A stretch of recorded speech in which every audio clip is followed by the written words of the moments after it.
très chers investisseurs et bienvenue dans cette nouvelle vidéo.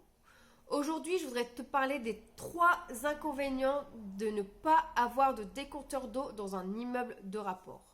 Comme tu le sais, investir dans un immeuble de rapport présente beaucoup d'avantages.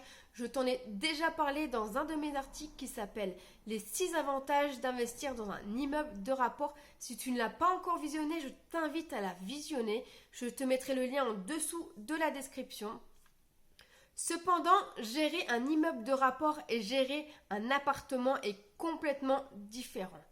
La raison principale, c'est qu'il n'y a pas de syndic en place. Tu seras l'unique propriétaire de l'immeuble, donc des appartements, et ça sera à toi de gérer le bien ou de le faire gérer par une agence immobilière si tu souhaites le faire gérer par celle-ci. Dans ce cas-là, ça sera à elle de faire la clôture des comptes de l'année N-1 et de faire la régularisation de charges sur tes locataires. Le fait de ne pas avoir de décompteur d'eau peut te faire perdre énormément d'argent et je voudrais vraiment te sensibiliser à ce sujet. Encore aujourd'hui, dans beaucoup d'immeubles, il y a un compteur général pour l'eau, mais il n'y a pas de décompteur d'eau. Cela veut dire que pour chaque appartement, il est impossible pour toi de pouvoir estimer la consommation de tes locataires, ce qui posera vraiment un gros problème lorsque tu feras ta régularisation de charges. J'ai analysé 3 inconvénients, les voici. Le premier inconvénient, c'est que tu vas avoir du mal à estimer la consommation d'eau par logement. Prenons un exemple.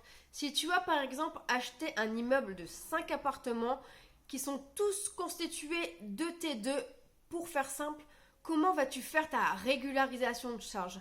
Pour moi, il n'y a qu'une seule solution. Il faudra que tu prennes les factures de consommation d'eau, que tu divises par le nombre d'appartements, donc c'est-à-dire par 5, et tu auras un résultat qui correspondra à la consommation d'eau pour un seul logement. Cependant, bien sûr, si un de tes locataires n'est pas resté l'année complète, il faudra que tu proratises ce résultat. C'est-à-dire que tu devras calculer par rapport au nombre de jours où il est resté dans ton logement. Si je reprends le même exemple, mais que ton locataire est resté 100 jours, dans ce cas-là, tu prendras toutes les factures de l'année N-1 que tu diviseras par 5 et tu multiplieras par 100 jours divisé par 365 jours et tu auras le résultat pour ton locataire. Le deuxième inconvénient, c'est que forcément avec la méthode que je viens juste de te donner, qui est la seule que tu peux utiliser si tu es dans ce cas-là, eh ben, la consommation d'eau ne sera pas exacte. Puisque imagine, si je continue mon exemple, tu as des T2, donc 5 T2, cependant tu as 3 couples qui vivent dans 3 appartements et les 2 autres ce sont juste des célibataires. On est bien d'accord que forcément les 3 couples consommeront beaucoup plus que les célibataires. Donc si tu fais ce calcul, eh ben, la consommation ne sera pas du tout exacte et il se peut que les locataires qui sont célibataires se retournent contre toi pour t'indiquer que tes chiffres sont complètement faux et qui ne correspondent à rien. Dans ce cas-là, il se peut que tu aies des difficultés pour récupérer la somme qu'il te doit si vraiment tu as estimé qu'il te devait de l'argent. De plus, si cela t'arrive, il se peut que tes locataires arrêtent de payer les provisions sur charge puisque le résultat sera complètement faux. Le troisième inconvénient, c'est s'il y a une fuite d'eau dans un de tes logements. Certains locataires sont négligents et ne font pas attention s'il y a une fuite d'eau, par exemple, à la chasse d'eau. Et cela peut consommer beaucoup d'eau. Pour te donner une petite idée, la consommation d'eau lorsqu'il y a une fuite à la chasse d'eau est de 600 litres par jour. C'est énorme. Ça correspond à une consommation pour 4 personnes.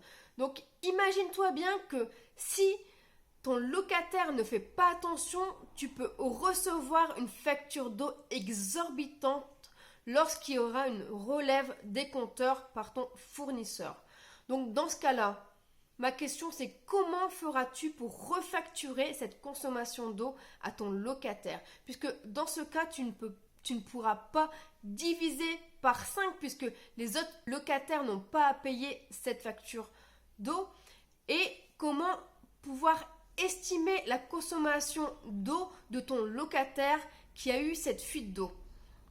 Cela va te poser énormément de problèmes et il se peut que ton locataire refuse de payer cette régularisation de charge et que tu sois bien embêté, que tu doives prendre en charge cette consommation d'eau exorbitante. C'est pourquoi je te conseille vraiment de mettre en place des décompteurs d'eau. Le prix n'est pas du tout exorbitant et tu n'auras au moins pas de problème pour faire les régularisations de charges et surtout s'il y a une fuite d'eau, ça sera à la charge de ton locataire. Il faudra bien sûr, lorsque tu feras rentrer ton locataire dans les lieux, relever les index de consommation d'eau et lorsqu'il partira faire de même pour avoir des justificatifs et lui refacturer le surplus. J'espère que cette vidéo t'a plu et que tu as compris l'importance de mettre en place des décompteurs d'eau. Vraiment, cela ne coûte pas beaucoup d'argent et va t'éviter des gros problèmes puisque si tu laisses le compteur général en place sans mettre de décompteur d'eau et qu'il y a une grosse fuite, tu peux être dans la grosse merde puisque tu peux avoir 2000 voire 3000 euros de frais et ça tu t'en rendras compte seulement lorsque tu auras la facture d'eau avec le relevé d'eau puisque s'il n'y a pas de relève d'eau, tu ne pourras pas te rendre compte qu'il y a une fuite dans un de tes logements. Moi je te dis à bientôt pour une nouvelle vidéo. Salut!